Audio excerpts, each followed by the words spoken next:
Wow ಸ್ನೇಹಿತರೆ, ನಾವೀಗ ಮತ್ತೆ ಸಸಿ ಹಿತ್ಲು ಬೀಚ್ಗೆ ಬಂದ್ವಿ. ಮಳೆ ಅಂದರೆ ಮಳೆ, ಛತ್ರಿ ಹಿಡ್ಕೊಂಡಿರೋದೆಲ್ಲ ಹಾರಿ ಹೋಗ್ತಾ ಇದೆ. ವ್ಯೂ ಪಾಯಿಂಟ್ ನೋಡಿ, ಮಳೆಯಲ್ಲಿ ಸಮುದ್ರ ಎಷ್ಟು ಸುಂದರವಾಗಿದೆ ಅಂದರೆ ಒಂದು ಖುಷಿ ಕೊಡ್ತಾ ಇದೆ, ಆನಂದ ಕೊಡ್ತಾ ಇದೆ. ಅಯ್ಯೋ, ನನ್ನ ಛತ್ರಿ ಎಲ್ಲ ಫುಲ್ ರಿವರ್ಸ್ ಆಗೋಯ್ತು, ಹಾರೇ ಹೋಯ್ತು.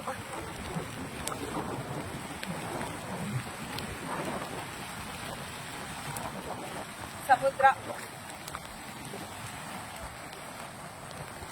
ನೋಡಿ, super super super super super.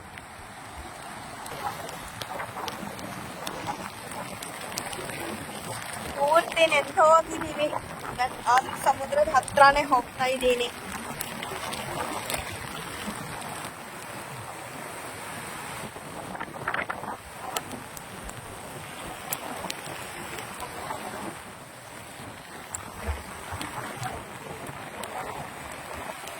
Beautiful view ನೋಡಿ, ಮಳೆಗಾಲದ ಸಮುದ್ರ.